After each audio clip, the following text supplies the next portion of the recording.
Hello. Welcome back to another episode on Reddit Stories. If you enjoy my videos, please subscribe and leave a like. Let's get into the story now. Me M/32. Wife F/28. I have been with my wife for 7 years. At first it was great. She was my soulmate and I was hers. We had similar interests in sports, entertainment, social issues, more on that later, holiday destinations, etc. We were happy for years. However, things started to change when my wife was becoming more distant, even slightly colder. Now let me give you some insight. We have been together for 7 years. For 5 years it was, as I said, happy. I felt I was her world as she was mine. We went out with friends and I see her always smiling at me when we talked to our friends. She would take care of me when I was sick, as I did with her. She would back me whenever needed. She was my rock, my best friend, my one and only. We would do many things together, like hiking, camping, wildlife resorts, same interests, go to watch the football. We had a passion for each other. I never wanted her to change. When I first met her, she was beautiful. Brunette, curly hair, stunning smile, and so nice. She always implied the same with me. She made me feel special. Not once did I feel inadequate or insecure about myself, more on that later. As I said, for over 5 years it was great. But things started to change when her new supervisor started at her work. I'm calling him Marju's 30. Now at first she would come home and talk about Marju's. She would say that he's funny and makes people feel good. Of course I was slightly taken aback at first, because she would usually come home and ask about my day and hers. But she immediately talked about Marju's straight away. However, at the time I brushed it off as someone who is new as her work. She sees the same faces for years. So when Marju showed up, it was refreshing. Weeks pass and my wife seems to be more distant and secretive. She would go out to work nights, which didn't bother me as she went on plenty before. However, we were meant to go out to a mutual friend's house for drinks. He is in a bad way as he has been diagnosed with a disease that is severe. My wife, as I said, is a rock, usually really empathetic and supportive. So when we found out about our friend Daniel 32, we didn't hesitate to go over and show our support. The night came to go over and my wife was running late from work, night out. I called her a few times and no answer. I texted her. No answer. After waiting, I decided to go to Daniel's myself. Daniel and I talked about how he's adapting and coping. During that time I felt for Daniel. Such a nice guy to have this is cruel. Afterwards I got home and I'm seething. My wife is still not home. No missed calls or texts. Seriously? I couldn't believe it. I was getting worried if she's been in an accident. So I called her work colleague Jane, 28. I get on with Jane and asked her if Kelly, my wife, is out with her. Jane said that she is, but Jane went home and it was just her and Marju's left out. I was angry. So angry. We have known Daniel for years and she would skip meeting our friend over a guy she just met. I kept telling myself there is an explanation for this. I waited until she got home. Eventually she arrived home and saw me in the living room looking at her. What's wrong? Everything okay? I looked her in bemusement and said, Daniel. She looked mortified. I'm sorry, I forgot. I was out with work friends and lost track of time. She looked sincere. Her and Daniel are good friends, so maybe she did forget. I did ask her a question. Who was out with you? She replied, usual Jane. Sophie, 30, etc. I replied, not Marju's? Oh yes, he was there. I pressed on, remembering what Jane said. Did everyone stay out until the end? She replied, yes, it was a good night. The next day I'm angry. I don't say anything to my wife, but she has never lied to me before. She has never let anyone down before. I couldn't grasp that she would bail on our sick friend for a guy she just met.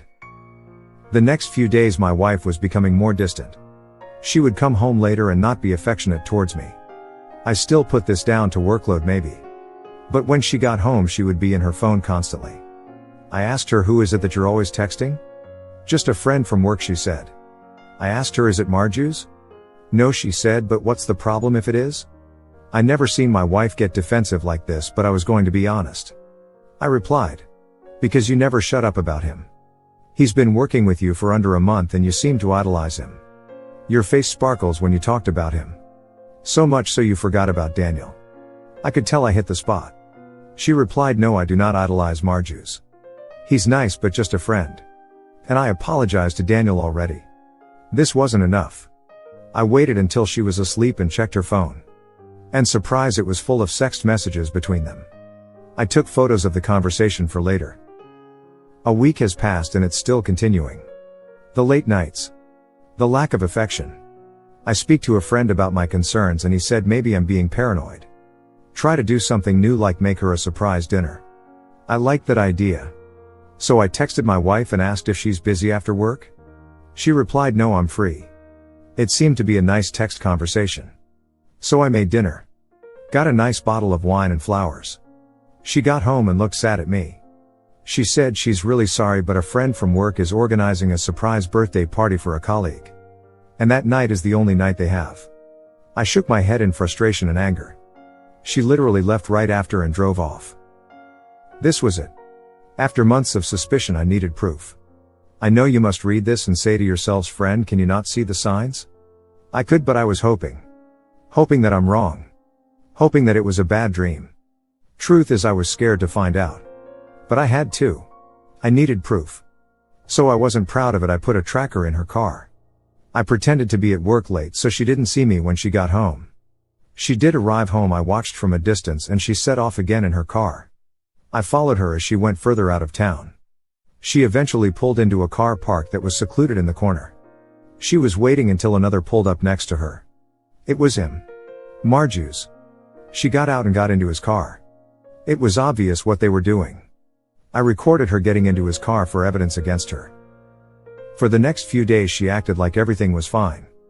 I mean, I know that she doesn't realize I know, but she was acting like normal. Smiling to me. Even holding my hand at breakfast. She left to go to work. I had a day off and decided to snoop on the laptop to see anything suspicious. There was nothing. But when I was looking through her drawers, I know. Not my proudest moment, I see an iPad under the bottom drawer. It wasn't mine, so I assumed my wife bought it.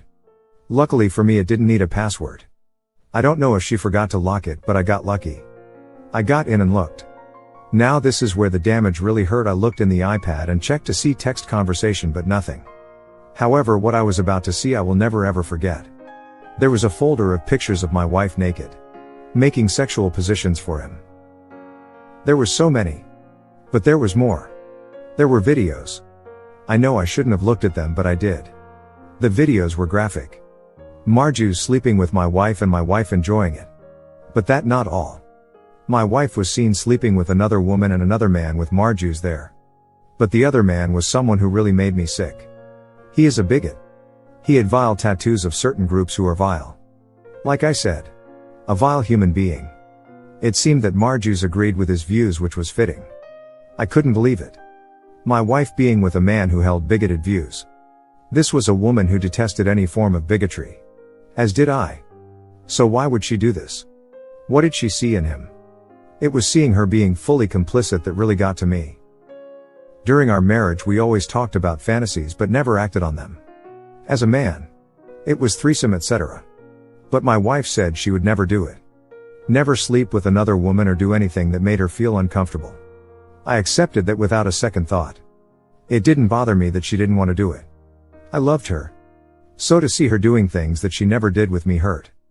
Hurt really bad. I watched all the videos. I know I'm stupid. I copied the videos and pictures to my laptop for evidence of infidelity. Because that's all that matters. I want her gone. I just don't know why she did it. I don't know why she refused me the fantasy route, if you will. What made him so special? Why was she into a man that I thought she despised because of what he represented? Anyway, I spoke to Daniel about everything. He is a great man and friend. He couldn't believe I was talking about my wife. He was disgusted with her but noticed her change as well. I told him that I want to divorce her. He understood. He said I have enough to back me. He told me that confronting her and him is pointless because she has already made up her mind. He said that I need a fresh start and to find someone who is themselves and not a mirage of a woman I married. Like myself. Daniel hates vile racists and shook his head that my wife did this. Daniel has known my wife a lot longer than me. After speaking to Daniel, it made me feel like I was in control. For months I felt that she was in control. I was afraid to find out the truth. I didn't confront her more sternly when I was suspicious because I was afraid of the outcome. At the time I didn't know if I wanted to leave her or make it work. But after the videos, pictures and texts, I damn well know what I must do. I went to the lawyer to file for a divorce. I had enough. My wife was still acting normal. Still on the phone constantly.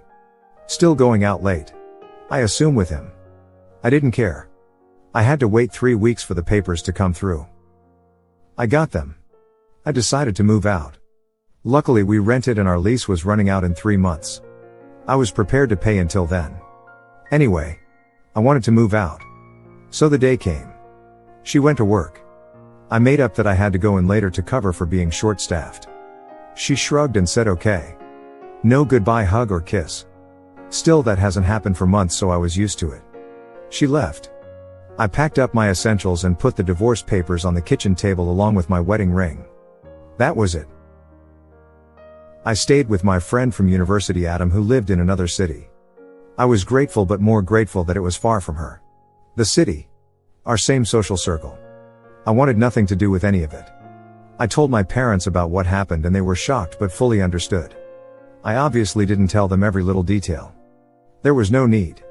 All I can think of at the moment is that I'm free. My wife would, I assume, agree, as it was clear that Marju's is the one she wants. I hope that we get a quick divorce. I really do.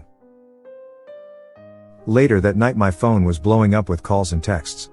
It was my wife. I was surprised because I honestly thought that this was what she wanted as well. But it seems that I couldn't be more wrong. I didn't speak to my wife. I had no interest in it. I read her messages and all of them consisted of "I'm sorry. I love you. Please can we talk?" etc. etc. This lasted for hours. I blocked her number and deleted all my social media accounts. I spoke to my lawyer about my wife signing the divorce, but she hasn't signed. She did contact me through email. I wanted to have some way of communication because I still want the divorce. She sent me an email again saying sorry a number of times and that we needed to talk. I replied no. All I want is the divorce.